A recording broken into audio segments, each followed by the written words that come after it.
voix. Non, c'est moi la voix. Nous sommes la voix. Nous sommes tous la voix des sans-voix.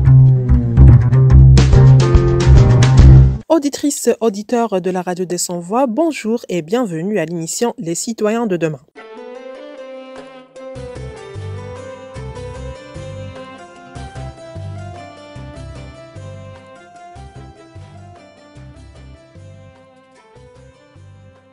Suite à l'acquittement du tribunal militaire de Blida ce samedi 2 janvier, des généraux Mohamed Mediane dit Tawfiq et Atman Tartag dit Bachir, Saïd Bouteflika et Lisa Hannoun de l'affaire dite de la Réunion, la radio des sans-voix a tenu à interroger quelques militants et journalistes concernant ce verdict. Leur interaction par rapport à cet acquittement au micro de la radio des sans-voix. Pour ce qui est de cet acquittement, avant de parler de l'acquittement, il faut voir la genèse de tout ça. Alors, qu'est-ce qu'on leur reproche exactement? Alors, c'est un tribunal militaire qui doit statuer sur les problèmes de l'armée, les atteintes à la sécurité nationale, etc., etc. Or, ces gens-là, qu'est-ce qu'on sait de l'affaire concrètement? Ce qui a été dit dans les médias, oui, là, les bruits qui courent et tout. On connaît pas grand-chose. Là, à mon avis, il s'agit de tout simplement d'un règlement de compte qui s'est fait au niveau du sommet. À l'époque de l'ancien responsable de l'état-major, ça c'est mon profond, disons, avis. Je pense que, honnêtement, pour vous dire, le système qui tient le pays a eu des petites étincelles à l'intérieur, vu la tournure avec la volonté de continuer le 5e mandat. Il y avait sûrement des oppositions au plus haut niveau. Et il y avait une contestation qui s'était déjà exprimée bien avant le 22 février de la part du peuple algérien. Ce qui fait que je pense que... Et puis il y a eu cette histoire aussi de réunion qui s'est tenue, etc. Moi, je comprends pas comment qu'on ramasse des gens pour une réunion.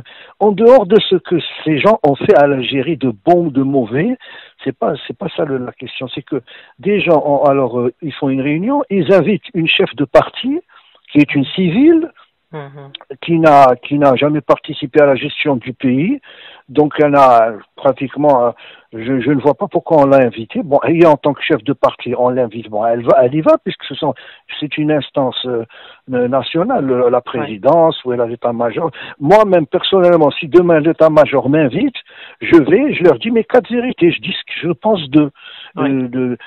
Si la présidence m'invite, la présidence actuelle ou la passée, on m'invite, je vais en tant que citoyen et je leur dis, ils sont en train de couler l'Algérie. Je dis ce que je pense. Donc, elle est partie, on la ramasse aussi, on la met en prison. Je pense que c'est une histoire de règlement de compte, à mon avis. Donc, maintenant, l'acquittement, c'est une histoire de rapport de force, à mon avis, entre des clans. C'est un rééquilibrage, je pense. Donc, pour moi, ce n'est pas de la véritable justice, honnêtement. Ce n'est pas vraiment de la justice. C'est un phénomène à l'Algérie. C'est comme ça que l'Algérie, elle est gérée. C'est dommage, parce que, disons, ça montre que nos institutions, et surtout l'armée, sont minées. Et en même temps, sont peu crédibles. Quand je parle de l'armée, je ne parle pas des soldats et des djoulouds. Il ne faut pas oublier que nous avons près de 500 000 militaires dans notre pays. La grande majorité de ces militaires sont issus du peuple algérien. D'ailleurs, énormément d'entre eux, dernièrement, ont manifesté leur avis à travers les élections à la Constitution. Il semblerait que l'état-major, ils sont même inquiétés des résultats, l'avis de ces soldats qui ont montré blessés. Tout ça, c'était de la mascarade. Donc, il semblerait que même ça a été un objet d'inquiétude au plus haut sommet. Donc, moi, je pense au plus haut niveau de l'état-major, il y a des problèmes entre eux, mais pour l'essentiel, ils sont toujours d'accord. À savoir, et c'est ça qui est dommage. Moi, j'attends des véritables patriotes et des véritables nationalistes au sein de l'état-major qu'ils écoutent un peu plus le peuple algérien, parce qu'ils sont en train de mener l'Algérie droit dans le mur. Et le peuple algérien, je pense que ne baissera pas les bras cette fois-ci. Il y a toute une génération d'Algériens, surtout les moins de 40 ans, qui sont sur Nakash, qui ont aiguisé leurs dents et qui veulent mordre dedans, qui veulent bien les mordre, parce que en plus c'est une qui est mahgoura en ce moment, énormément de chômeurs, des illusions, le pessimisme, le désespoir, qui fait qu'il y a la colère qui monte. Nous, en tant qu'anciens, les gens qui ont plus de 40 ans, notre devoir, c'est de soutenir les luttes que mène ce peuple. Donc, je pense que cette histoire d'acquittement, pour nous, c'est un non-événement. Vous y attendez qu'il soit acquitté? Je ne m'y attendais pas à fond, c'est-à-dire c'était moussmous, comme on dit, parce que c'est toujours une histoire de rapport de force, faire revenir Nzar, etc. Moi, je pense que aucun, qu'il soit militaire ou qu'il soit civil, ne doit être mis en prison pour avoir exprimé un avis différent de l'ordre établi. Que ce soit un général ou un jeune chômeur, chacun a le droit de dire ce qu'il pense et qu'on ne doit pas punir des gens pour leur avis. On doit punir les gens, on doit punir ceux qui ont volé, ceux qui ont tué, ceux qui ont les mains pour leurs actes. Sang. Voilà. Si tout maintenant qu'un général ne soit pas d'accord, tant mieux, khallih. Mais je sais pas ce qu'il n'est pas d'accord sur la gestion, etc. Et vous les accusez de n'importe quoi. Je trouve l'exemple de Louisa Hanoun, atteinte à la sûreté de l'État, etc. Comme c'est les mêmes accusations qui sont menées contre les hirakistes. C'est de l'injustice. Alors, je pense qu'il y a des gens qui ont fait de la prison ou qui sont en prison de manière injuste. Que ce soit un tribunal militaire ou un tribunal civil. C'est de l'injustice. Qu'on appelle la hawara. Normalement, on doit mettre en prison les criminels, des voleurs, ceux qui ont vraiment saboté le pays, ceux qui ont participé au sabotage du pays. Là, oui. Mais je en prison en l'accusant de n'importe quoi, non, c'est pas crédible. Là, je pense que ils vont peut-être en mettre d'autres en prison maintenant, ensuite ils vont ressortir d'autres. Et l'essentiel, à mon avis, c'est que le système essaye de se régénérer, il se régénère, et moi je leur dis, on ne baissera pas les bras. Le peuple algérien ne va pas faire. Donc, pour le moment, ils tiennent l'armée, ils tiennent les corps constitués, ils tiennent la police, la gendarmerie, les services de renseignement, etc. Mais une dictature ne peut pas durer longtemps. On peut pas gouverner un peuple contre la volonté de ce peuple. Donc, ils n'ont pas encore appris les leçons de l'histoire. Et pourtant, ils connaissent l'histoire de l'Algérie. Ils savent que c'est un pays qui a été colonisé, que ce peuple a été mahgour, que ce peuple a mené une révolution armée et qu'il a fini par vaincre. Donc maintenant, quoi qu'ils fassent, avec leurs tribunaux, avec leur police, avec tout ce qu'on veut, avec les répressions, je pense qu'ils ne s'en sortiront pas. Ils ne sortiront pas de l'histoire par la belle porte. Ceux qui font du mal finissent toujours ils finissent dans les poubelles de l'histoire. C'est tout. Voilà. Bon, quoi te dire, mon ami Sonia? Il est très difficile de se prononcer sur de pareils faits, surtout dans cette conjoncture actuelle, dans un tel désordre politique à l'échelle nationale. Mais étant des militants, d'abord des citoyens, ensuite des militants de longue date, on est obligé de dire nos pensées. Avec courage peut-être, mais il faut dire ce qu'on pense de cette situation. Bon, pour ma part, moi personnellement, je n'applaudirais pas leur libération. Comme je ne dirais pas non plus qu'ils méritaient d'être en prison. Connaissant la période de 2019, surtout sous l'ère du général-major Gaïd Salah, on sait très bien qu'il y a eu des emprisonnements sous l'effet de rendement de compte. sous l'effet de la pression de la révolution. Les citoyens sortaient chaque vendredi, donc c'était des pressions pour lui. Et donc il avait décidé de rendre ses comptes avec pas mal de personnes, que ce soit des gens qui étaient au sein du pouvoir, que ce soit de simples citoyens ou bien des militants politiques. Maintenant, c'est une libération. À partir du moment où le tribunal militaire a été vers la clémence et a libéré des gens qui ont été condamnés par la première instance à 20 ans, puis la deuxième instance, ils ont été condamnés à 15 ans de prison ferme. Aujourd'hui, le tribunal militaire, il y a une clémence de sa part. On attend cette même clémence. Moi, personnellement, en tant que militante, en tant que citoyenne, en tant que femme qui a participé aux marches de la Révolution, on demande la même clémence du tribunal civil pour des citoyens, qu'ils soient militants, qu'ils soient simples hiérarchistes, qu'ils soient artistes, qu'ils soient journalistes, comme Drarni.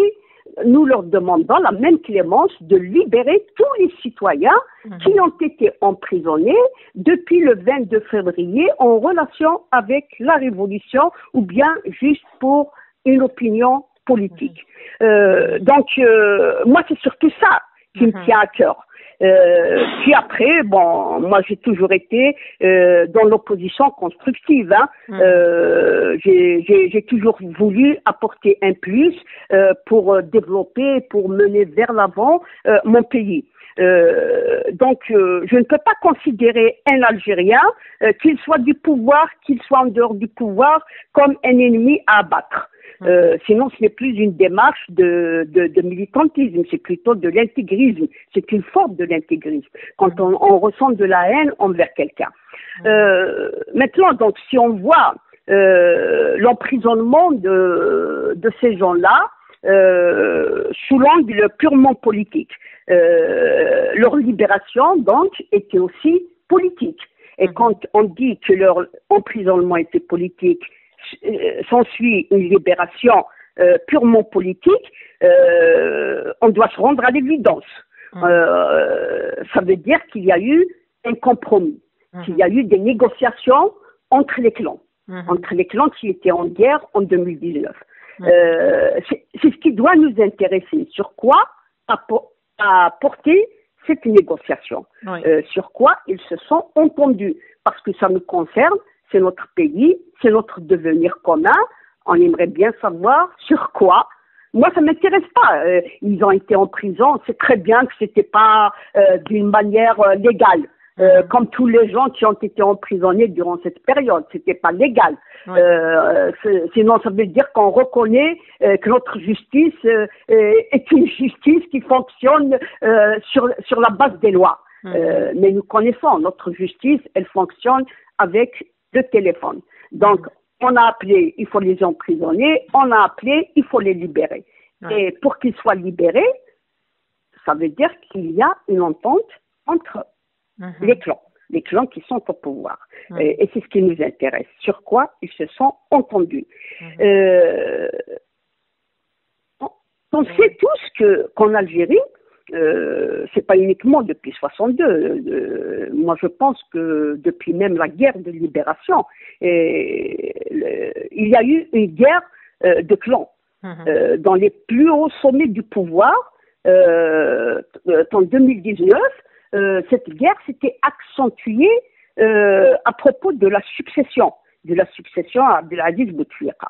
Donc, il y a eu des partisans du maintien. Il y a eu certains qui voulaient maintenir au poste de président Abdelaziz Bouteflika. Il y a eu d'autres qui ne voulaient pas du 5e mandat. D'abord, les premières marches, si tu te rappelles, c'était à propos justement du 5e mandat. Le slogan phare des premières marches, c'était « Ya Bouteflika, ya al-Maroki, mais kaj l'oud al-Khamsa ». Donc c'est là où on comprenait qu'il y avait une guerre des clans. Il ne faut pas trop se leurrer. Maintenant, on a participé consciemment ou inconsciemment, on ne sait pas. De toute manière, on ne peut pas aujourd'hui dire les choses clairement.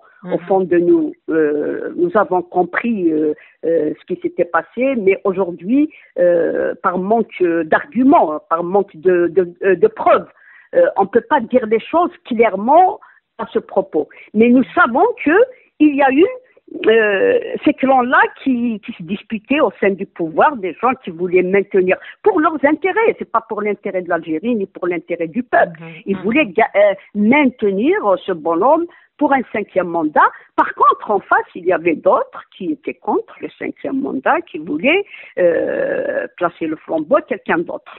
Bien sûr, toujours dans le sérail, dans le système. Ces gens-là ne parlent pas du peuple. Hein. Donc, c'est ce qui nous fait mal, nous. On sait que notre pays est assis sur des braises. Qu'à chaque fois, il y a des querelles qui se déclenchent entre les clans et ça se répercute sur le devenir de toute la nation et de l'État algérien. Donc, quand on dit que nous voulons le changement du système, c'est pas un mot vain. C'est un mot qui a son sens. Dans ce système, ce qui fait le plus de mal en Algérie, c'est surtout ces clans. Ces clans qui sont au pouvoir, qui vivent des conflits, qui vivent des querelles entre eux, et le moment où ils voient qu'il y a menace sur le système, ils arrivent à s'arranger, à faire des compromis pour le maintien du système. Et je crains que ce soit ce qui s'était passé cette fois-ci encore. Donc, ils ont dû se rencontrer, discuter, faire un compromis. C'est la seule chose qui peut sauver le système. Parce que quand il y a les masses populaires dans la rue, ils savent qu'il y a danger sur leur devenir. Et là, c'est ce qui nous fait peur. On a peur que ce compromis arrive à sauver le système et qu'on puisse rien faire contre. أنا أعتقد أن اليوم النظام يتصالح مع رموزه السابقين يعني هي منذ البداية حتى عندما تم سجن توفيق وسعيد بوتفليقة ولويزا حنون يعني كان ظاهر جدا انه كان في صراع اجنحه قاده قبل وفاته الجنرال احمد قايد صالح. العديد علق يعني انذاك عند سجن توفيق انها مسرحيه وان هذا يعني هذا السيناريو سينتهي بمجرد تجديد النظام لجلده يعني ومواصله نفس سياسته وفي تسيير الجزائر. اعتقد انه اليوم وبعد سنه او اكثر من سنه السيناريو يعني انتهى. تصالح الاطراف فيما بعضها او على الاقل يعني تغلب جناح على جناح او استعاده قوه الجناح الذي ربما ضعف بعد انطلاق الحراك، ولكن اعتقد انه في نهايه المطاف رموز النظام تتصالح فيما بينها من اجل استمرار النظام. يعني في نهايه المطاف الرموز سوف تتنازل عن او من حقها حتى يتسنى يعني للنظام في حد ذاته او حتى يتسنى لهم انقاذ النظام. انما يعني احنا نشوف اليوم انه يعني انا استغربت حقا يعني عندما يعني شفت بعض الصحفيين وبعض المناضلين كانهم تنبأوا خيرا بعد خروج توفيق وبعد دخول نزار يعني الهارب من العداله انذاك او من عداله النظام او من العداله العسكريه.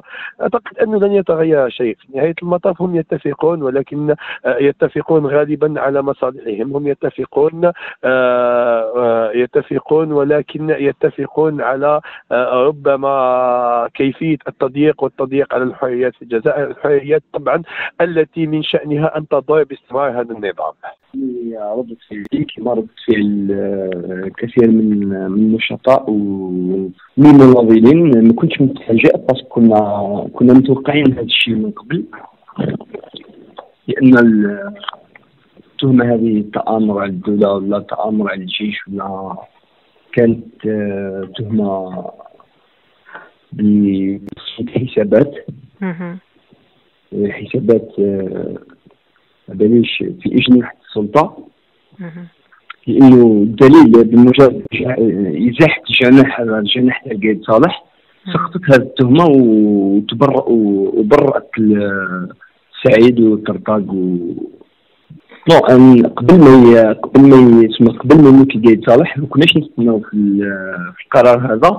مي ابري لي زيليكسيون ابري كي جات بون ابري كي داروا المسرحيه تاعهم تما سيرتو كي يزيد عاود رجع يزار رجع البلاد ما جاتش C'était vraiment prévisible. Il y a beaucoup de réactrices qui savent depuis des mois et des mois que ça va finir comme ça. Mais pour moi, il ne faut pas se focaliser sur ces acquittements.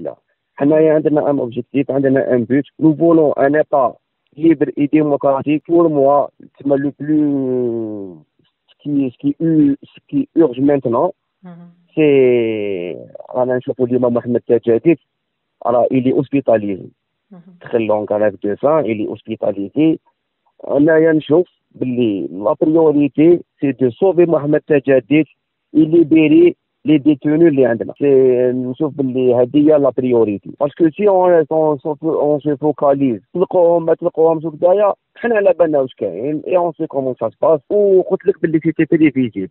Mais si on perd واحد كيما محمد تجاديد أنا pour moi c'est une vraie catastrophe. أنا personnellement je ne me focalise pas sur ces acquittements. أنا قلت لك لازم نعاودو نشوفو كومون كيفاش نعاودو نطمو روحنا كيفاش نديرو دي زاكسيون je ne sais pas pour libérer هادوما اللي qui sont vraiment en danger. والبروبليم كي كاين ديجا واحد اخرين مساكن اللي زادوا وراحوا للحبس كيما موسمو كيما البارح نطر فرار والد كشيطه ضربوه 3 زون 3 سنين واش دار؟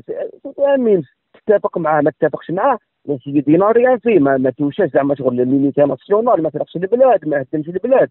انا بالنسبه لي هاد الامور اللي نشوفهم من الاولويات وهذا يقعد بيان سور رايي الشخصي. بور موا بون حنا لي زافوكا ديالنا راهم دايرين هما كيفو هيدا. وثاني حنايا عند كاين وسمو كاين سي سكون ابل ليليت انا ماذا بنا نزيدو يعطيونا ويزيدو يعاونونا باش حنا قلت لك باسكو ils sont vraiment en danger. كيما محمد تجاديد il est en danger de mort. انا بالنسبه لي تكون كاتاستروف لو كان يرحمنا محمد تجاديد نو تما اصحاب الحراك نقولوا له محمد حنا ما عندناش فايده كي دير انت 1000 وتموت باش نقولوا عليك باللي مات راجل.